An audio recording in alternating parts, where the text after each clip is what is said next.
The new situation in the Red Sea is getting worse because the Houthis are trying very hard to fight us, and UK troops from their base in Yemen, the Houthis, are using every tool they have to target US Navy ships in the Red Sea. At least 8 of the Houthi efforts to attack the US Navy have been stopped so far.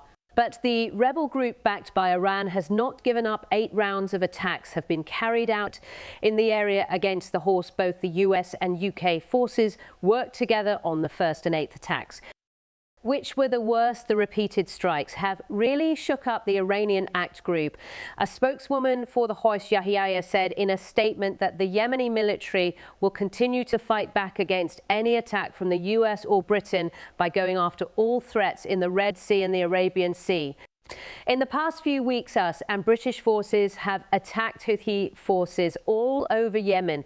This is in reaction to months of attacks by Houthi forces on civilian ships and oil boats in the Red Sea, which were caused by Iranian-backed fighters. In Gaza, the US also called the Houthi Rebels global terrorists last week because of what they did at first. The Houthi rebels said they were only going after ships with ties to Israel. But after the attacks, they said they would also go after ships, which made things very tense in the Red Sea last night. The US and UK armies fired up to 30 rounds in their 8th attack on Houthi sites. In western Yemen, 4 Royal Air Force RAF Typhoons were used in the attacks, according to UK Defence Minister Grant Shapps on Monday. The US, Australia, Bahrain, Canada and the Netherlands said they would launch 8 strikes against Houthi underground storage rocket and monitoring bases.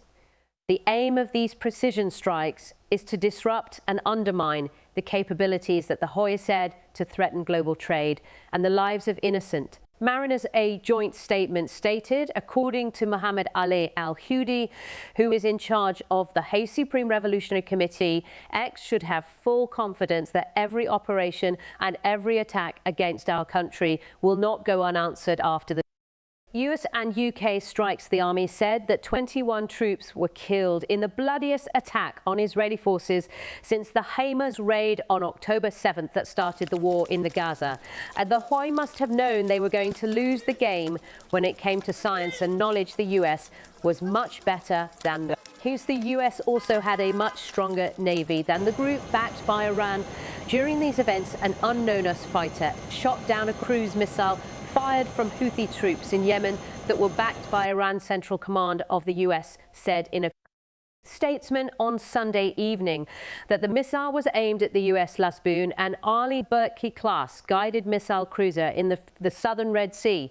The event happened around 4:45 p.m. Say time, according to CENTCOM. It was shot at the US Lewan, its DG-58, from Houthi rebel areas in Yemen that are backed by Iran while it was working in the southern Red Sea as jets shot down the rocket near Haida's coast. There were no reports of accidents or damage during this situation. This is the first time an airplane has been shot down without saying which service it was. So far, only Super Hornets from the US Navy have been involved in these fights. This could be different. Now we reached out to find out more in reaction to ongoing attacks on ships. The US and UK hit a number of targets in Yemen.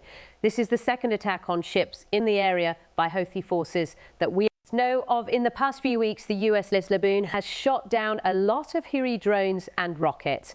Recently, the US Central Command reported a complicated attack by Iranian-made unmanned drones, along with the launch of anti-ship cruise missiles and ballistic missiles from parts of Yemen held by the Houthi. CENTCOM said that parts of these attacks were stopped by F-18 fighter jets from the USS Dwight D. Eisenhower aircraft carrier, 3 American warships and a British Navy ship. UK sources also agreed with the US version of the Houthi attacks that didn't work. UK Defence Secretary Grant Shapps said that the Royal Navy and US Navy forces had stopped the Houthis' biggest attack in the Red Sea so far. The Houthis are backed by Iran. 3 Houthi drones and 3 missiles were shot down by troops from both countries in just one night. According to Shapps, the statement says that the British warship HMS Diamond fired Sea Viper missiles at the drones as they were heading toward it and other business ships in the area. So the Houthis tried some ways that didn't work to hide the fact that their Situation in the region was getting weaker. The spread of fake news stories that Houthis haven't been successful is one of these ways. The Gulf of Aden was the most recent place where this happened. The Houthi movement said that Ocean Jazz in the Gulf of Aden had been hit by missiles when or where the attack happened, as well as whether it did any damage were not made clear. It was said that the Houthi movement in Yemen struck the American cargo ship Ocean Jazz in the Gulf of Aden, but the U.S. military refuted this in a statement. U.S. Naval Thesis Central Command said it was clearly wrong to say that Houthi rebels backed by Iran were able to attack and destroy the MV Ocean Jazz nav, said it was in regular contact with the MV Ocean Jazz during its safe journey. Security companies said that the U.S. Navy bought the ship. The Houthis are said to have attacked the Houthi. These have been spreading these kinds of false stories of strikes for a long time. The Houthi fighters who are working for Tron want to make the area less safe and more chaotic. So the House, he said in a social media post that their Navy forces had attacked a ship called the Chem Ranger with several appropriate naval missiles and scored a direct hit this time. No time or other information was given about the attack on foreign shipping lines. Rebels backed by Iran said they hit the commercial ship in the Gulf of Aden, but the U.S. military later said the group's rockets missed their target. Central Command for the Middle East of the U.S. military said in a statement that the House fired 2 anti-ship ballistic missiles at US-owned MV Chem Ranger, which has the flag of Marshall Island. The attack happened on Thursday night. CENTCOM said, though, that the crew saw the rockets hit the water close to the ship. No one was hurt, and the ship not damaged marine traffic. Said the Chem Ranger was a chemical ship from Jeddah, Saudi Arabia, that was on its way to Kuwait. The good news is that the ship did not sustain any major damage. The Chem Ranger is thought to have kept going on its path after the failed attack. The British Marine Risk Management company Ambry said that an accident was reported by a Marshall chemical ship that was traveling the same route southeast of the port of Aden in Yemen. It was said that an Indian warship stepped in to stop the fight. After this news, the British Marine Security Service UCAM also reported an incident in the same area, but did not name the ship. They said in a bulletin that the ship and its crew were safe and that the ship was moving on to the next port. So why are these dangerous acts happening, and what will this do in the future in this area? Attacks on Houthi sites in Yemen have not only made things more dangerous in an area that was already very violent, but they have also moved Yemen farther away from the peace that is still needed.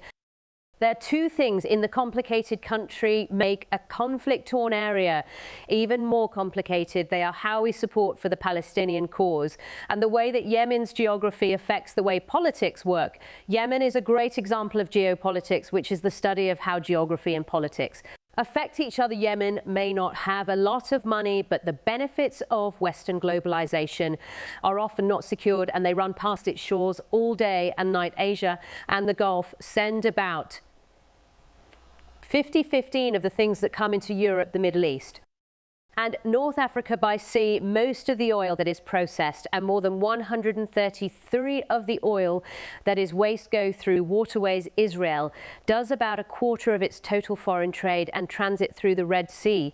Most of its Asian goods and exports go through this path. The fighters backed by Iran saw all of these as valuable resources that the Houthis could use to get rich and take over the area.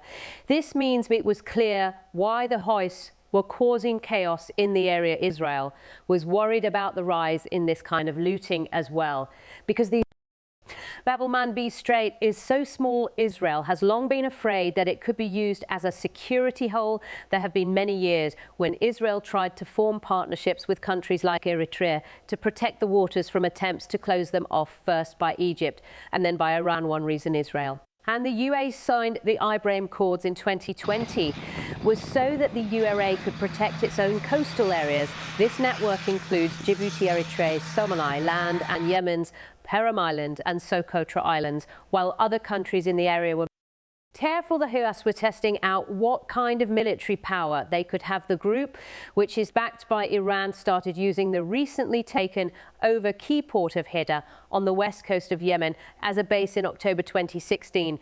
The base gave the Houthis more confidence, so they fired twice on the US Mason as a way to fight back against the UAs, which was helping the Saudis in the air.